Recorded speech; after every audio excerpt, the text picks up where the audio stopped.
വിശുദ്ധ പൗലോസ്ലീഹ കോരിന്തോസ്യർക്ക് എഴുതിയ 2-ാം ലേഖനം, അധ്യായം 8. ഉദാരമായ ദാനം. സഹോദരരെ, മക്കെദോനിയയിലെ സഭകളിൽ വർഷിക്കപ്പെട്ട ദൈവകൃപയെക്കുറിച്ച് നിങ്ങൾ അറിയണമെന്ന് ഞങ്ങൾ ആഗ്രഹിക്കുന്നു. എന്തെന്നാൽ ക്ലേശങ്ങളുടെ തീവ്രമായ പരീക്ഷയിൽ അവരുടെ സന്തോഷാധിക്യവും കൊടിയ ദാരിദ്ര്യവും ഉദാരതയുടെ സമ്പത്തായി കരകവിഞ്ഞൊഴുകി. അവർ തങ്ങളുടെ കഴിവനുസരിച്ചും അതിൽ കവിഞ്ഞും തുറന്ന മനസ്സോടെ ദാനം ചെയ്തെന്ന് സാക്ഷ്യപ്പെടുത്താൻ എനിക്ക് സാധിക്കും.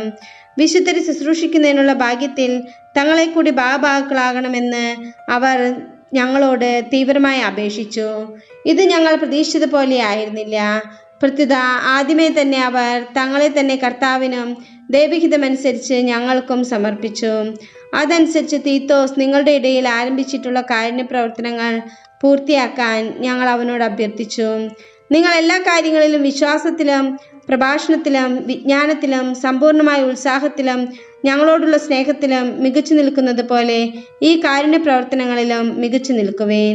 ഞാൻ നിങ്ങളോട് കൽപ്പിക്കുകയല്ല, നിങ്ങളുടെ സ്നേഹം യഥാർത്ഥമാണെന്ന് മറ്റുള്ളവരുടെ ഉത്സാഹത്തിലൂടെ തെളിയിക്കുകയാണ്. നമ്മുടെ കർത്താവായ യേശുക്രിസ്തുവിൻ്റെ കൃപ നിങ്ങൾക്കറിയാമല്ലോ. അവൻ സമ്പന്നനായിരുന്നിട്ടും നിങ്ങളെ പ്രതി ദരിദ്രനായി, തൻ്റെ ദാരിദ്ര്യത്താൽ നിങ്ങളെ സമ്പന്നരാകാൻ വേണ്ടി തന്നെ.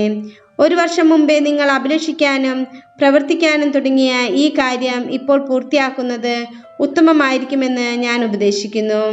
നിങ്ങൾ ആഗ്രഹത്താൽ പ്രകടിപ്പിച്ച സന്നദ്ധത നിങ്ങളുടെ കഴിവിനനുസരിച്ച് പ്രവൃത്തിയിലും പ്രകടിപ്പിക്കുവിൻ. താല്പര്യത്തോടെയാണ് നൽകുന്നതെങ്കിൽ ഒരുവന്റെ കഴിവനുസരിച്ചുള്ള ദാനം ദൈവം സ്വീകരിക്കും. കഴിവില്ലായ്മ കണക്കാക്കേണ്ടതില്ല.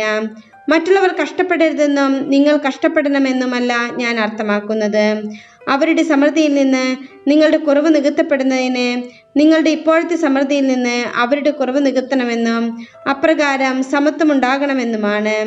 എഴുതപ്പെട്ടിരിക്കുന്നത് പോലെ അധികം സമ്പാദിച്ചവന് ഒന്നും മിച്ചമുണ്ടായിരിക്കുന്നില്ല, അല്പം സമ്പാദിച്ചവന് കുറവുണ്ടായിരുന്നുമില്ല. തീത്തോസും സഹകാരികളും നിങ്ങളെക്കുറിച്ച് ഇത്തരത്തിലുള്ള ആത്മാർത്ഥമായ താല്പര്യം തീത്തോസിന്റെ ഹൃദയത്തിൽ ഉദിപ്പിച്ച ദൈവത്തിന് ഞാൻ നന്ദി പറയുന്നു. അവൻ ഞങ്ങളുടെ അഭ്യർത്ഥന കൈക്കൊള്ളുക മാത്രമല്ല, വളരെ ഉത്സാഹത്തോടെ സ്വമനസ്സാലെ നിങ്ങളുടെ അടുത്തേക്ക് വരികയും ചെയ്തു. സുവിശേഷ പ്രഘോഷണത്തിന് എല്ലാ സഭകളിലും പ്രസിദ്ധി നേടിയ ഒരു സഹോദരനെയും അവനോട് കൂടെ ഞങ്ങൾ അയച്ചിട്ടുണ്ട്. മാത്രമല്ല, കർത്താവിൻ്റെ മഹത്വവും ഞങ്ങളുടെ സന്മനസ്സും വെളിപ്പെടേണ്ടതിന് ഞങ്ങൾ നിർവഹിക്കുന്ന ഈ കാരുണ്യപ്രവർത്തനങ്ങളിൽ ഞങ്ങളുടെ സഹകാരിയായി സഭകളാൽ നിയോഗിക്കപ്പെട്ടവനാണ് ഈ സഹോദരൻ. ഉദാരമായ ഈ ദാനം കൈകാര്യം ചെയ്യുന്നതിൽ ആരും ഞങ്ങളെ കുറ്റപ്പെടുത്താതിരിക്കാൻ ഞങ്ങൾ ശ്രദ്ധിക്കുന്നുണ്ട്. കർത്താവിൻ്റെ മുമ്പാകെ മാത്രമല്ല, മനുഷ്യരുടെ മുമ്പാകെയും ആദരണീയമായത്രേ ഞങ്ങൾ ലക്ഷ്യമാക്കുന്നുള്ളൂ.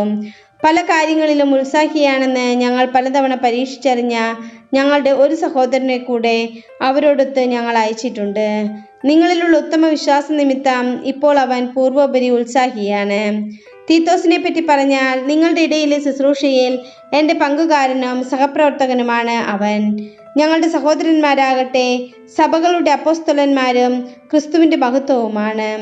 ആകയാൽ നിങ്ങളുടെ സ്നേഹത്തിൻ്റെയും നിങ്ങളെക്കുറിച്ചുള്ള ഞങ്ങളുടെ പ്രശംസയുടെയും തെളിവ് സഭകളുടെ മുമ്പാകെ ഇവർക്ക് നൽകുവിൻ.